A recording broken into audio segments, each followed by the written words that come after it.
अस्सलाम वालेकुम, welcome back to my YouTube channel. Hope you are all doing well. सबसे पहले दुरूद व सलाम अल्लाहुम्मा सल्ली व सल्लिम अला नबिय्यिना व हबीबिना मुहम्मद व आलिहि व सहाबिहि सल्लल्लाहु अलैहि वसल्लम। आज की वीडियो में हम कोर्स सिलेक्शन के हवाले से मोस्ट इंपॉर्टेंट डिस्कशन करेंगे।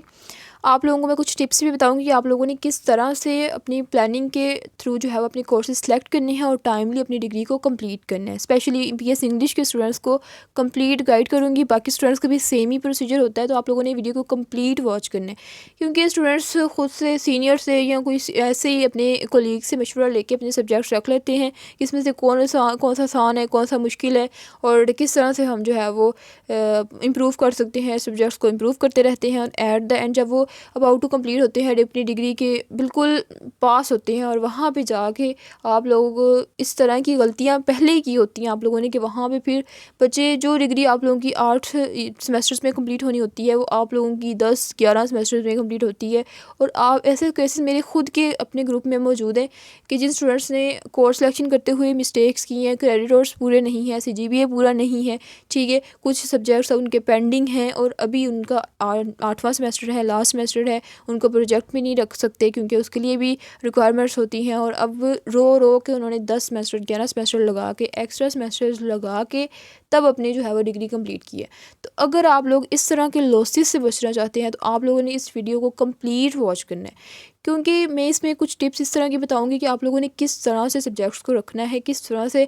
और इसके अलावा अगर आप लोगों को इससे भी समझ नहीं आती तो आप लोगों ने ग्रुप ज्वाइन करना है, वहाँ भी अपने सब्जेक्ट्स अपने पेंडिंग सब्जेक्ट्स मुझे सेंड करने हैं। I will guide you guys कि आप लोगों ने किस तरह से उसको रखना है और किस तरह से अपने जो है वो डिग्री को कंप्लीट करना है। ठीक हो गया, तो चलिए अपनी वीडियो की तरफ चलते हैं। वीडियो स्टार्ट करने से पहले मेरे चैनल को मस्ट सब्सक्राइब करना है ताकि इस तरह की मज़ीद इन्फॉर्मेटिव सी वीडियोस मैं आप लोगों के लिए बनाती रहूँ। ऑब्वियसली ये एक मोटिवेशन होती है, जितने आप लोग ज़्यादा जितने वीडियो पे ज़्यादा लाइक ज़्यादा जो है वो आप लोगों की कमेंट्स आते हैं तो बंदा एक मोटिवेशन बंदे में आती है कि अच्छा ये चीज़ें जो है वो मैं आप लोगों के साथ शेयर करूँ ताकि आप लोगों को भी फ़ायदा हो। ठीक है, तो फर्स्ट ऑफ़ ऑल आप लोगों ने अभी कोर्स सिलेक्शन ओपन नहीं हुई, कल इंशाल्लाह आप लोगों की कोर्स सिलेक्शन ओपन हो जाएगी और यहाँ पे ऊपर जो है वो लिखा आ जाएगा कि आप लोगों का कोर्स सिलेक्शन का लिंक जो है वो ओपन हो चुके हैं। अभी मैं आप लोगों को एक अनाउंसमेंट दिखाती हूँ जो आप लोगों के कोर्स सिलेक्शन के हवाले से जो है वो स्प्रिंग 2025 की कोर्स सिलेक्शन के हवाले से आई हुई है। इसको आप लोगों ने ओपन करना है।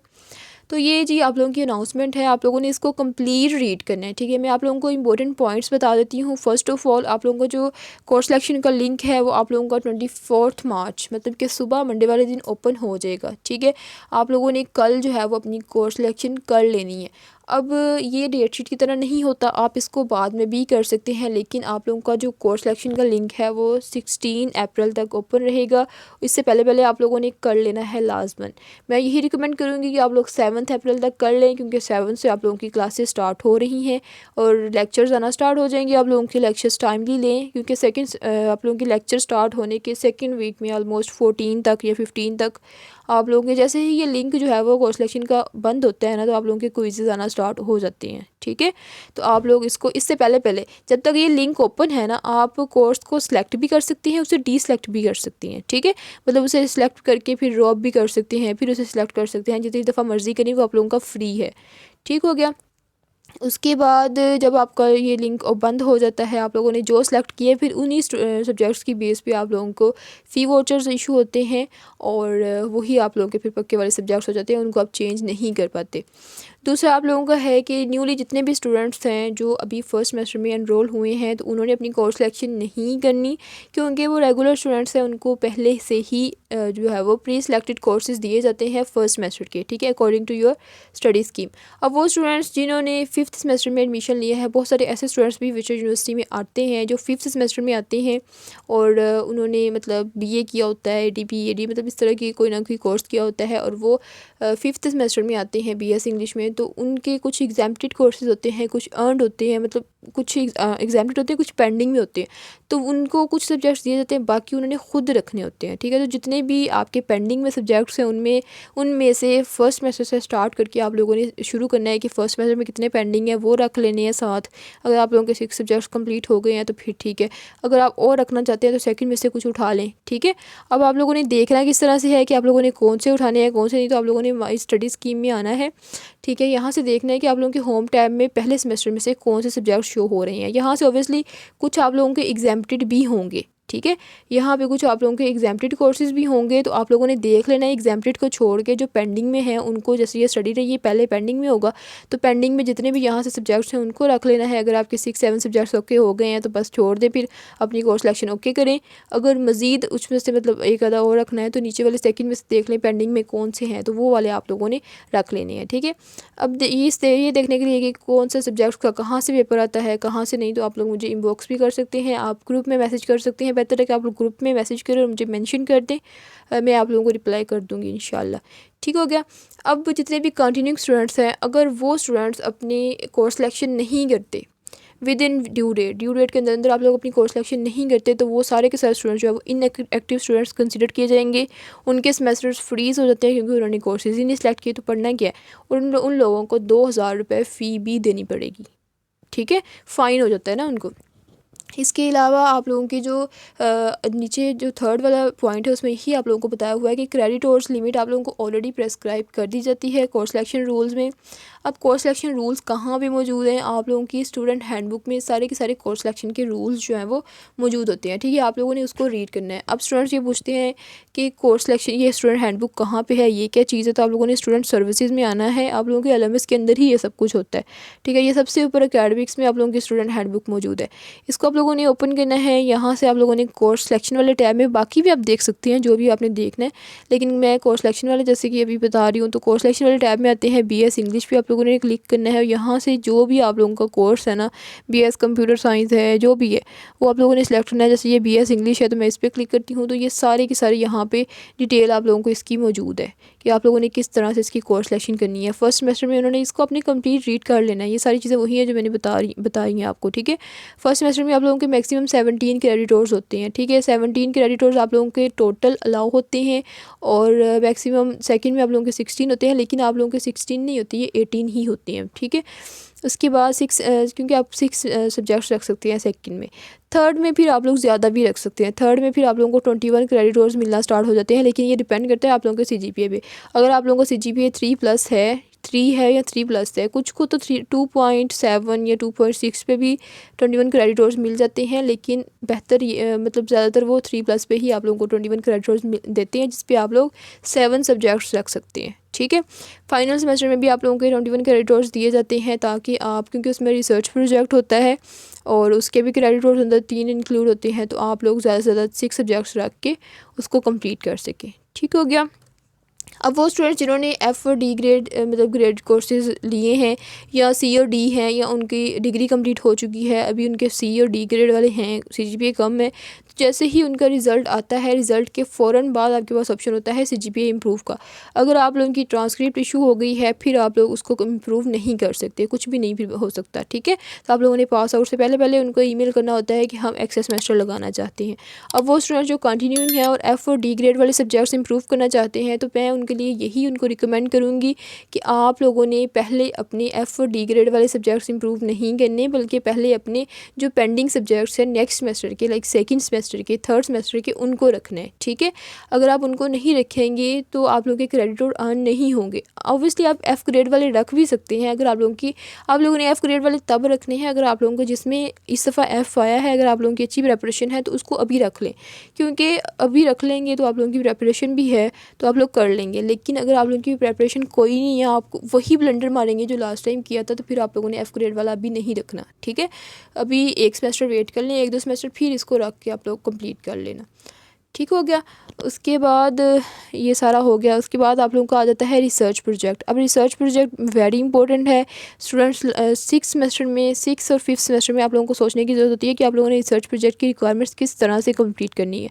जिनका ENG 5 to 8 सब्जेक्ट है ना रिसर्च प्रोजेक्ट, उनको 3 क्रेडिटर्स का ये होता है और ये 8th सेमेस्टर में रखते हैं, लेकिन ये अब ख़त्म हो चुका है, ठीक है। अब आप लोगों का 5 to 5 और 5 to 6 2 प्रोजेक्ट आप लोगों के होते हैं, ठीक हो गया। आप लोगों को 5 to 5 जो है ना, इसके लिए आप लोगों को 97 क्रेडिटर्स रिक्वायर्ड होती हैं। 97 क्रेडिटर्स आप लोगों ने किस तरह से पूरे करने हैं, इसमें आप लोगों की 6 सेमेस्टर तक आप लोगों के 97 के आप लोगों के 105 भी पूरे हो जाती हैं, 100 तो हो ही जाते हैं। तो आप लोगों ने मस्ट करना है, आप लोगों ने 6 सेमेस्टर की जैसे ही कोर्स सिलेक्शन करनी है, आप लोगों ने उस तरह से सब्जेक्ट्स को रखना है कि आप लोगों के 97 क्रेडिट आवर्स पूरे हो जाएं, ठीक है, तब ही आप अपनी डिग्री को कंप्लीट कर सकते हैं। अब वो स्टूडेंट्स जिन्होंने 5th सेमेस्टर में एडमिशन लिया था, एग्जाम्पशन बेस पे उनका एडमिशन है, तो उन्होंने क्या करना है, अपने अर्नड और एग्जाम्प्टेड दोनों क्रेडिट आवर्स को प्लस करना है और देखना है कि ये 97 हो रही हैं। अगर नहीं हो रहे ना तो फिर उनको करें किसी तरह से, ठीक है, क्योंकि जब तक वो 97 नहीं होंगे आप लोग अपना प्रोजेक्ट नहीं रख सकते। इसके साथ ही आप लोगों को 2 CGPA रिक्वायर्ड है और ENG 518 आप लोगों की पास होनी चाहिए। ENG 518 बेसिकली ये आप लोगों का जो है वो रिसर्च मैथडोलॉजी पे है, रिसर्च मेथड्स पे है पूरी बुक। इंशाल्लाह मैं ट्राई करूँगी कि इसके शॉर्ट लेक्चर भी अपलोड करूँ, क्योंकि ये बहुत वेरी इंपॉर्टेंट है और ये 5th सेमेस्टर में आप लोगों को दी जाती है, ठीक है। इसको मस्ट कंप्लीट करना है इन ऑर्डर टू सिक्योर, ठीक है, योर प्रोजेक्ट, ठीक है। प्रोजेक्ट के बगैर आप लोग ना डिग्री ले सकते हैं और प्रोजेक्ट के लिए इन सारी चीज़ों का होना ज़रूरी है। CGPA 2+ होना चाहिए।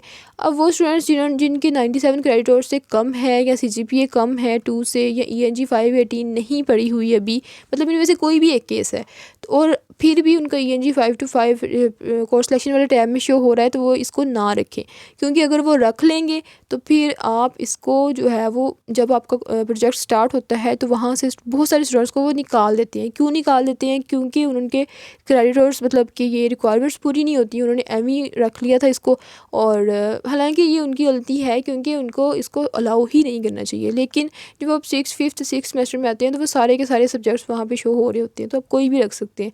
तो लेकिन ये अब आप पे है कि आप लोग खुद सोचें, आपको उन्होंने रिक्वायरमेंट्स दी हुई हैं, अगर आप उन रिक्वायरमेंट्स पे पूरा उतर रहे हैं तो इनको रखें, अदरवाइज़ इसको छोड़ दें, क्योंकि जब आपका सेमेस्टर स्टार्ट हो जाता है, कोर्स सिलेक्शन की लास्ट डेट भी गुजर जाती है, तब ये वो स्किप कर देते हैं, मतलब अंदर से निकाल देते हैं। तो तब आप ना तो फिर इस सब्जेक्ट को पढ़ पाते हैं और ना ही कोई न्यू सब्जेक्ट रख पाते हैं, ठीक हो गया। तो आप लोगों ने पहले ही इसकी रिक्वायरमेंट्स जो है वो अपने जहन में रखनी है। ये मैंने आप लोगों को कंप्लीट बता दिया। आप लोगों का प्रोजेक्ट का 97 क्रेडिटर्स आप लोगों को मस्ट हैं 5 to 5 के लिए, ठीक हो गया। चाहे आप लोगों ने फर्स्ट सेमेस्टर से एडमिशन लिया है या आप लोगों ने 5th सेमेस्टर से एडमिशन लिया है। नेक्स्ट आप लोगों ने ये अपनी हैंडबुक जो है वो एक दफ़ा मतलब सारी देखनी है आप लोगों ने।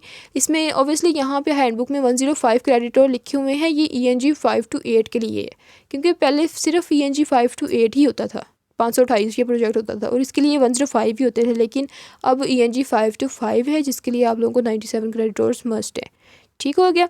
इसको आप लोगों ने देख लेना है। नेक्स्ट उन्होंने कहा है students are expected to follow the prescribe study scheme. Okay students, वो खुद मैं भी यही आप लोगों को रिकमेंड करती हूँ कि आप लोग अपनी स्टडी स्कीम को मस्ट देखा करें।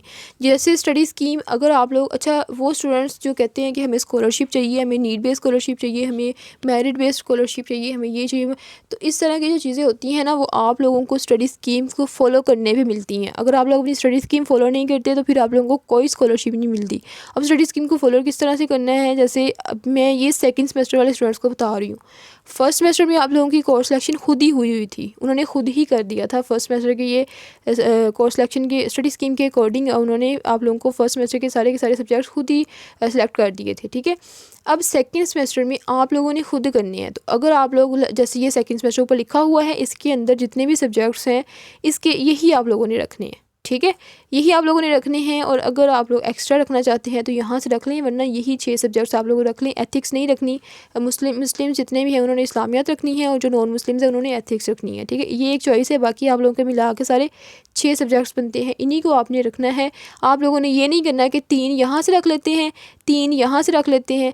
तो ये इस तरह से जो बच्चा करता है ना, उसको ना तो स्कॉलरशिप मिलती है और ना ही फिर मतलब वो रेगुलर लाइक एक ब्रिलियंट स्टूडेंट कंसिडर किया जाता है, क्योंकि एक उधर से रख लिया, एक उधर से रख लिया, उन्होंने ये जो सीरीज़ की तरह अरेंज किए होते हैं, ठीक है। तो आप लोगों ने इसी के अकॉर्डिंग सारा का सारा जो है वो काम करना है। जितने भी चाहे वो BS कंप्यूटर साइंस के हैं, जिस भी सब्जेक्ट के आप लोग हैं, BS मैथमेटिक्स के हैं या जिसके भी हैं, आप लोगों ने यही वाले अपना स्टडी स्कीम में आना है। सेकेंड सेमेस्टर के सब्जेक्ट्स देखने हैं कौन से हैं और उन्हीं को रखना है। देखिए बच्चे, आप लोगों ने ये लाजमी पढ़ने तो हैं ही, ठीक है, इनको पढ़ना ही पढ़ना है। अगर आप लोग ये कहें कि इनमें से बता दें कौन से आसान है, हम वो पहले रख लेते हैं, तो बाद में भी तो आपने ही पढ़ना है ना, आपके फरिश्तों ने तो पढ़ना नहीं है, तो फिर अभी उनको रखें। ये मिक्सड हैं, इसमें मुश्किल भी है, आसान भी है, तो आप लोगों ने इन्हीं को रखना है, ठीक हो गया। इसके बाद हम देख लेते हैं कंटिन्यूइंग स्टूडेंट्स इन ईस्ट में does not meet and studies can be completed earlier than its minimum risk. Okay, जितने भी कंटिन्यूइंग स्टूडेंट्स हैं वो इस तरह से भी, कुछ एफिशिएंट स्टूडेंट्स इस तरह के भी होते हैं कि वो ज़्यादा से ज़्यादा सब्जेक्ट्स पढ़ते हैं। ठीक है, कैसे, लाइक हर सब्जेक्ट में हर सेमेस्टर में वो 7 सब्जेक्ट्स पढ़ रहे होते हैं, तो एंड सेमेस्टर वो ट्राई करते हैं कि हमारा जो 8 सेमेस्टर का ड्यूरेशन है ना, वो हमारा 7 सेमेस्टर में ही कंप्लीट हो जाए और हमारी जल्दी डिग्री कंप्लीट हो जाए। लेकिन इस तरह का एक सीन मेरे पास भी मौजूद है, जिसने 7 सेमेस्टर में सारे के सारे सब्जेक्ट्स पढ़ लिए और मतलब उसका यही माइंड था ना कि मुझे जल्दी डिग्री मिल जाएगी, लेकिन उसको 8th सेमेस्टर में कोई एक भी सब्जेक्ट नहीं था, लेकिन उसकी पास आउट का नोटिफिकेशन नहीं आया। क्यों नहीं आया? क्योंकि ड्यूरेशन कंप्लीट नहीं है। फिर वो एक सेमेस्टर उसने इंतज़ार किया और अगला सेमेस्टर में जब उसके ड्यूरेशन कंप्लीट हो गया तब उसको पास आउट का नोटिफिकेशन आया। तो फिर फ़ायदा क्या हुआ? अगर आराम आराम से ही पढ़ लेते। आप लोगों ने 8 सेमेस्टर पूरे करने होते हैं, चाहे आप लोग हर सेमेस्टर में 8 सब्जेक्ट रख के पढ़ लें और 6 सेमेस्टर में सारा कंप्लीट कर लें, तब भी आपको डिग्री या ट्रांसक्रिप्ट या रिज़ल्ट कार्ड जो है वो आप लोगों को 8 सेमेस्टर जो है वो पूरे करने पे ही मिलेगा।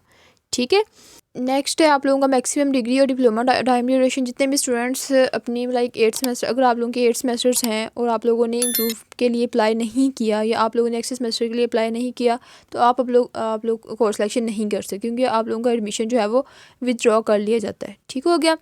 अब वो स्टूडेंट्स जिनके LMS ब्लॉक हैं, तो उन्होंने पहले तो वो अपनी फ़ी पे करें, उसके बाद ही वो अपनी कोर्स सिलेक्शन कर पाएंगे। फ़ी पे किए बगैर आप लोगों को कोर्स सिलेक्शन अलाउ नहीं होती। हाँ, एट द एंड जब आप लोगों को 2-3 दिन रह जाते हैं तब आप लोगों को अनब्लॉक कर भी देते हैं, लेकिन बेहतर है कि आप लोग अभी अपनी फ़ी पे करें और अपने जो है वो कोर्स सिलेक्शन टाइमली कर लें। ठीक हो गया। अब कुछ important discussion about to your improvement, कि आप लोगों ने इम्प्रूवमेंट किस तरह से करनी है, किस तरह से आप लोगों के जो सब्जेक्ट्स इम्प्रूव्ड वाले और रिपीट वाले किस तरह से शो होंगे।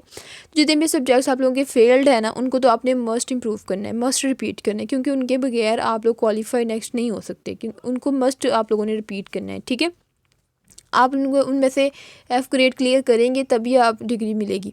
नेक्स्ट आप लोगों ने अगर कोई सब्जेक्ट इम्प्रूव करना है, तो आप लोगों का जो भी सब्जेक्ट आप इम्प्रूव करेंगे, लाइक अगर आप लोगों ने इम्प्रूव करते हुए आप लोगों ने एक बात का ख्याल रखना है कि आप लोगों ने वही सब्जेक्ट इम्प्रूव करना है जिसमें C और D ग्रेड है। ठीक है, क्योंकि B और A ग्रेड वाले सब्जेक्ट इंप्रूव करने से कोई इतना इंक्रीज़ नहीं आता आप लोगों के CGPA में। स्पेशली मैं वही स्टूडेंट्स को रिकमेंड करती हूँ कि आप लोग जस्ट D ग्रेड वाले सब्जेक्ट्स ज़्यादा से ज़्यादा इंप्रूव किया करें, क्योंकि जब D ग्रेड से आप A या B ग्रेड में जाते हैं तो आप लोगों का CGPA काफ़ी इंक्रीज़ होता है।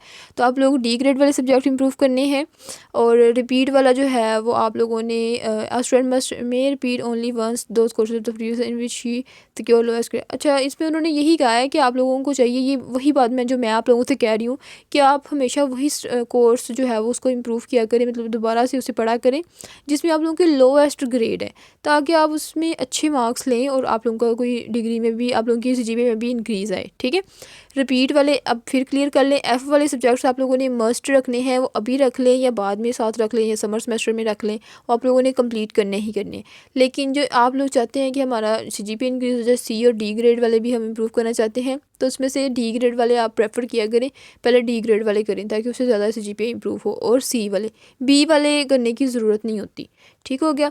अब आप लोगों की ट्रांसक्रिप्ट में ये भी आप लोगों ने अपने जहन में रखना है कि ट्रांसक्रिप्ट में जो आप लोगों का जिसमें F आ गया है ना, F वाले स्टूडेंट्स जितने भी होते हैं, जब वो आप लोग क्लियर करते हैं 2 दफ़ा 3 दफ़ा या 4 दफ़ा रख के, जितनी दफ़ा भी आप करेंगे उसमें आप C D या जो भी ग्रेड लेते हैं पास कर लेते हैं, तब भी ट्रांसक्रिप्ट में वो वाले सब्जेक्ट के आगे R लिखा आता है रिमार्क्स में। और इम्प्रूव वाले, अगर आपका D ग्रेड है, C ग्रेड है, आप उस सब्जेक्ट को अगेन रख के मतलब इम्प्रूव करते हैं, तो आप लोगों का वहाँ पे I आता है। ठीक है, अब इम्प्रूव करने वाले स्टूडेंट्स के क्वेश्चंस थे कि लाइक अगर हम इस सेमेस्टर में कोई सब्जेक्ट इम्प्रूव करते हैं, ठीक है, और नेक्स्ट फॉर एग्जांपल अगर इस दफ़ा हमारा उसमें है D ग्रेड, नेक्स्ट में हमारा उसमें F आ जाता है, तो फिर क्या हम अब वो हमारा कोर्स फेल हो जाएगा या हम उसको क्या, उसका क्या केस होगा? तो देखिए, इम्प्रूव का मतलब क्या होता है कि आपने ऊपर मतलब उसको उससे बेहतर करना है। तो अगर तो उससे बेहतर ग्रेड आपका आता है, लाइक अगर D ग्रेड था और आपका C ग्रेड आ गया है, तो आप लोगों की ट्रांसक्रिप्ट में या ग्रेड बुक में C ग्रेड लगेगा, D नहीं लगेगा। लेकिन अगर आपका D ग्रेड था और F ग्रेड आ गया, F ग्रेड चूँकि फेल होता है, तो फिर आपका D ही लगेगा, F नहीं लगेगा। कहने का मतलब ये है कि अगर उससे जो आपका जिस लेवल पे आप हैं, अगर आप उससे ऊपर जाते हैं तो वो वाला आपका कंसीडर किया जाता है, लेकिन अगर आप उससे नीचे आते हैं तो वो कंसीडर नहीं किया जाएगा, बल्कि आपको जो प्रीवियस वाला था वही कंसीडर किया जाएगा। ठीक है, अगर ग्रेड बुक में F लिख दिया जाता है जब आप उससे रिपीट करते हैं, लेकिन जब आपकी ट्रांसक्रिप्ट बनती है तो आपका प्रीवियस वाला ग्रेड ही शो होता है जो पहले उसमें आपने लिया होता है। ठीक हो गया।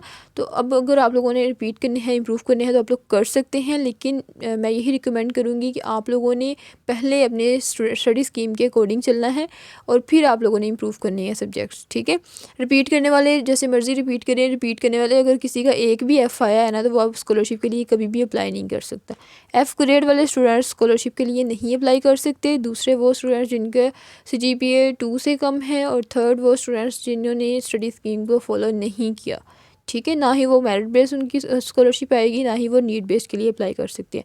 अब अगर आप लोगों को कोई इशू है, कोई भी स्टडी स्कीम मतलब ये कोर्स सिलेक्शन में करते हुए कोई मसला आ रहा है, या आपको क्रेडिट ज़्यादा चाहिए, क्रेडिट भी मिल जाते हैं। लाइक अगर आप लास्ट सेमेस्टर में हैं, आप लोगों को क्रेडिट ज़्यादा चाहिए, कोई 2-3 क्रेडिट ज़्यादा चाहिए ताकि आप लोग डिग्री कंप्लीट कर लें, तो आप लोगों ने स्पोर्ट्स सिस्टम में जाना है। यहाँ पे आप लोगों ने, यहाँ पे भी अगर आप लोगों ने कोई मेल वगैरह करनी है, कुछ मतलब थोड़ा बहुत मसला है, तो यहाँ पे मेल कर लें, लेकिन मेल से ज़्यादा आप लोगों को टिकट सिस्टम पे जल्दी रिप्लाई मिल जाता है।